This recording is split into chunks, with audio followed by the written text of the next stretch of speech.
begged you, Mr. DJ, don't play Johnny Mathis. I beg you.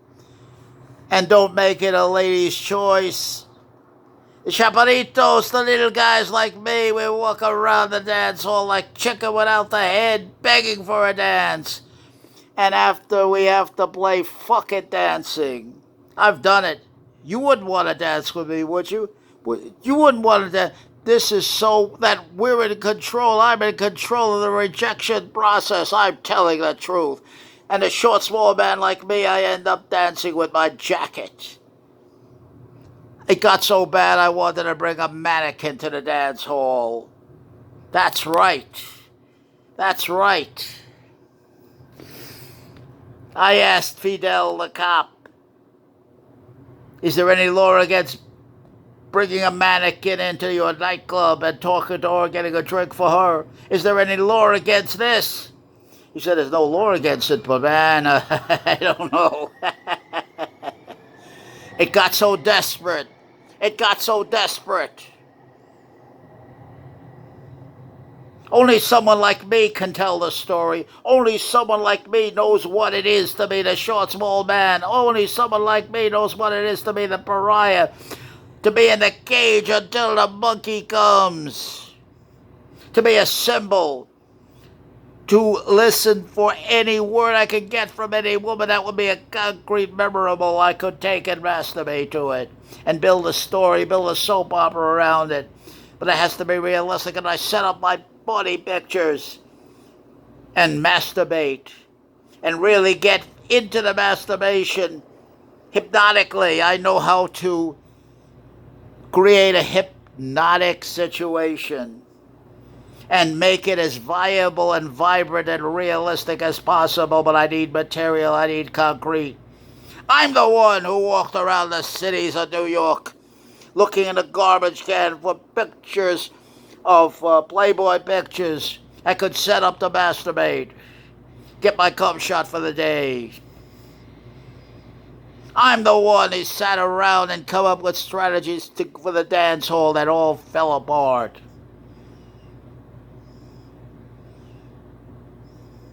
I'm the one who took up all the quirks and idiosyncrasies, and I dressed, what do you call that? I wore my Garrison. That's a fighting man's belt. And the Garrison gave me phony power. I put on my fighting belt, the Garrison. It's a big, thick leather belt with a big buckle on it. It's a fighting belt, street fighting belt. And when I had power in my mind, I identified with cool guy with a Garrison. Italian guys, Puerto Rican, all wearing a Garrison. I wanted to be like them, but I couldn't be them. I watched them get cunt easy. Jewish girls, Italian, the best, the finest. This is in the 60s.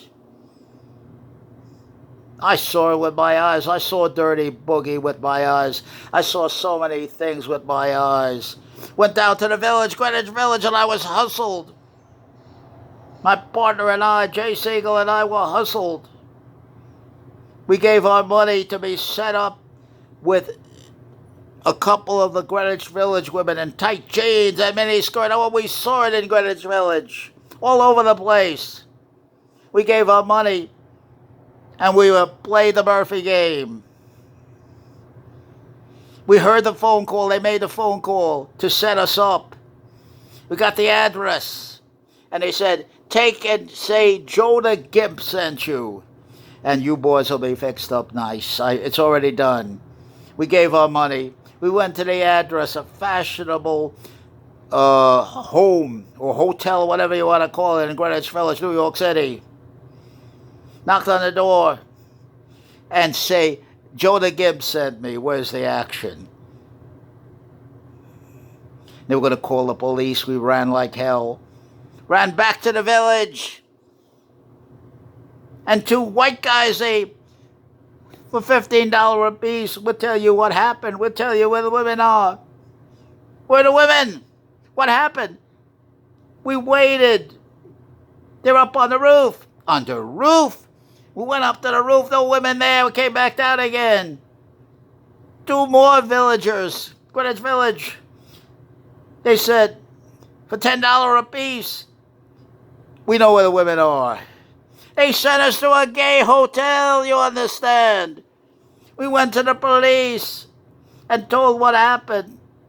And the detective said, you were taken for the oldest game in the world. You were the victim of your own stupidity and larceny. I said, what do you mean? You're lucky. I can arrest you for soliciting a prostitute. I'll get the fuck out of here. You're lucky you didn't meet their cousin. Well, who in the hell is their cousin? The assault and robbery man. Then we headed down to Honeymoon Lanes and Tango Palace and paid for dances. And we paid to hear the women tell us what we want to hear. They told me what a beautiful head of hair I have. And they called me the big guy. I had my dance tickets. You could dance or talk. And for a tip, they get a little sexy on the dance floor, get a little dirty boogie.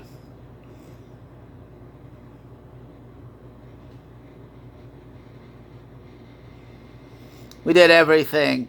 And I had to say I thank God Almighty for my culture that gives me so much opportunity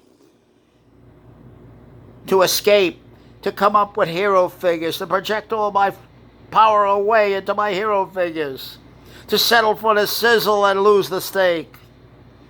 All of this is true until strategies for the small, short man call attention to this. And I tell you the truth, when I'm around, I don't hold nothing back. I promise you this, if I'm around, if I'm talking, only for my part of the strategy, that's all I can talk for, you're going to get some honesty here. You're going to get some straightforward talk. If you ask me, I'll tell you. And I'm not afraid to get into the material. I'm not afraid to lock into the material because I know what I'm talking about. And because I can establish beyond any shadow of a doubt that I'm credible when I talk. And that's all I need. And I take it from there. And I'm fearless.